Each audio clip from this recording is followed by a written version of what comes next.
नमस्कार, बहुत स्वागत है आप सभी का। छत्तीसगढ़ में 6 लाख छात्रों के भविष्य से खिलवाड़ हुआ है। बता दें कि 10वीं और 12वीं परीक्षा में उत्तर पुस्तिका जांच में बहुत बड़ी लापरवाही हुई। बोर्ड परीक्षा के पुनर्मूल्यांकन में बढ़े 10 से 50 अंक।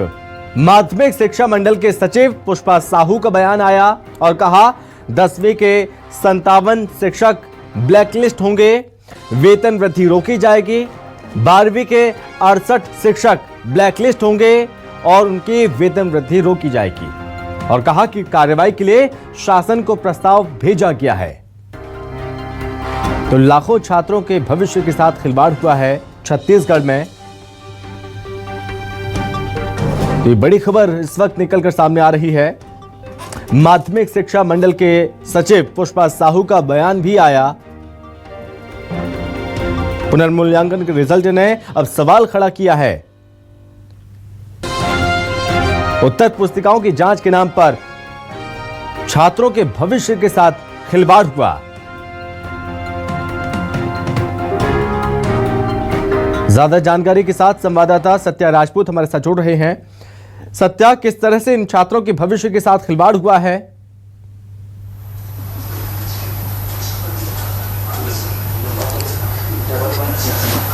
देखिए, जो है 10वीं 12वीं बोर्ड की परीक्षा हुई थी, उसमें जो असंतुष्ट छात्र थे वो पुनर्मूल्यांकन के लिए जो है आवेदन किए थे और जो पुनर्मूल्यांकन के आवेदन का जो रिजल्ट है वो बिल्कुल चौंकाने वाला है। और इसमें लापरवाही करने वाले जो अध्यापक हैं, शिक्षक हैं, उन पे कार्रवाई के लिए माध्यमिक शिक्षा मंडल ने शासन को पत्र भेजा है।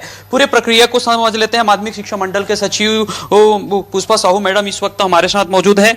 मैम, ये जो है रिजल्ट आया है तो कार्रवाई के लिए कितने भेजे हैं 10वीं में और 12वीं में, दोनों में अलग अलग? निश्चित हाई स्कूल और हायर सेकेंडरी के रीवैल्यूएशन और रीटोटलिंग के रिजल्ट आने के बाद जो है, जिसमें अलग अलग अंकों में वृद्धि हुई है, 20 से 40, 41 से 49 और 50 से अधिक अंकों में वृद्धि हुई है जिन छात्रों के जो है, तो उसमें हाई स्कूल और हायर सेकेंडरी दोनों में हम लोगों ने जो है कुल हाई स्कूल में जो है 58 प्रकरण संख्या थे और उसी तरह से हायर सेकेंडरी में जो है 73 प्रकरण संख्या थे तीनों कैटेगरी में। तो इसमें हाई स्कूल में हमने 59 शिक्षकों व्याख्याताओं के विरुद्ध जो है कार्रवाई के लिए शासन को प्रस्ताव भेजे हैं और इसी तरह से हायर सेकेंडरी में 68 लेक्चरर और व्याख्याता जो वैल्यूएशन का कार्य किए हैं उनके अगेंस्ट कार्रवाई के लिए हमने प्रस्तावित किया है। नियम क्या कहता है मैम, कितने कितने अंक बढ़ने पर क्या क्या कार्रवाई होगी? नियम इसमें अलग अलग है। 20 से 40 अंक की वृद्धि पे क्या होंगे, 41 से 49 पे और 50 पे। इसमें 20 से 40 अंक में वृद्धि पे पहले है कि एक तो डी बार करने का है। तो डी बार तो हम सभी कैटेगरी में जो है इनसे जो है माध्यमिक शिक्षा मंडल के जो है 3 वर्ष और 5 वर्ष के लिए अलग अलग डी बार करते हैं। इसके अलावा जो है वेतन वृद्धि रोकने का प्रस्ताव है, उसमें अलग अलग है असंचयी और संचयी। इस तरह से अलग अलग कैटेगरी में अलग अलग प्रस्ताव शासन को प्रेषित किया गया है समिति के निर्णय अनुसार। अच्छा, मुख्य परीक्षा की बात करें तो लगभग 6 लाख से ज्यादा विद्यार्थी जो है पंजीकृत थे। ऐसे में जो है असंतुष्ट विद्यार्थी कितने थे अपने रिजल्ट के लिए, फिर पुनर्मूल्यांकन पुनर्गणना के लिए जो आवेदन किए थे? कुल हमारे जो है दोनों मिला के हाई स्कूल और हायर सेकेंडरी में 2.5 लाख और 3.5 लाख ऐसे करके 6.5 लाख के लगभग जो है परीक्षार्थी सम्मिलित हुए थे, जिसमें हाई स्कूल में हमको 5,831 आवेदन मिले थे रिवैल्यूएशन रिटोटलिंग के लिए। इसी तरह से हायर सेकेंडरी में 10,960 आवेदन मिले थे, जिसमें हाई स्कूल में 2,504 लोगों के अंकों में वृद्धि हुई है, चेंज हुए हैं और इसी तरह से हायर सेकेंडरी में 4,437 बच्चों के अंकों में वृद्धि हुई है। मैम, अगर कोई बच्चा है और वो 50 अंक अगर उसका बढ़ रहा है तो जाहिर सी बात है कई सारे चीजों से चूक गया, प्रवेश परीक्षा का दौर भी निकल गया था, तो ऐसे में एक बहुत बड़ी गंभीर लापरवाही है। तो नहीं लगता है कि ये बहुत कम कार्रवाई है लापरवाही करने वाले शिक्षकों पर? नहीं, देखिए, रिवैल्यूएशन और रिटोटलिंग का रिजल्ट तो हमने समय से ही जारी कर दिया था। इसमें आप लोग देखे भी होंगे जिस तरह से जेईई और नीट में अगर कोई बच्चे अपीयर हो रहे हैं और अगर उनको कुछ उसमें अंक कम हो गया था, हाँ, अंकों में वृद्धि हुई है या नहीं हुई है, तो इसलिए हमने जो है नीट जेईई के एग्जाम वाले ऐसे विद्यार्थी थे जिनका रिजल्ट हमने पहले जारी किया था, ताकि वो जो है किसी भी तरह से वंचित ना हो अगर चेंज हो रहा है तो आगे क्या लगता है, कुछ ठोस कदम उठाया जाएगा कि ऐसी बार बार जो है लापरवाही ना हो, बच्चों का जो है अंक को लेकर परेशान ना हो?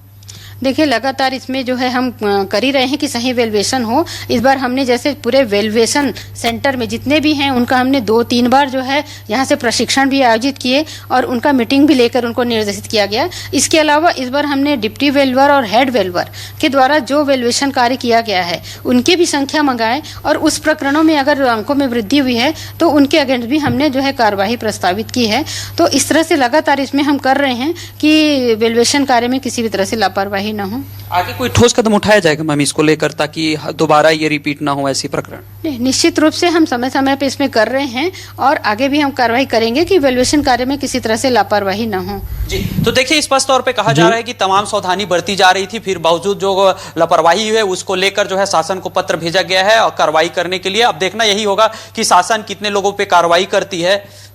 जी, सत्या, उत्तर पुस्तिकाओं की जांच में खामियां निकलकर सामने आई हैं, किस तरह की लापरवाही बरती गई, क्या उत्तर पुस्तिकाओं की पुनः जांच होगी?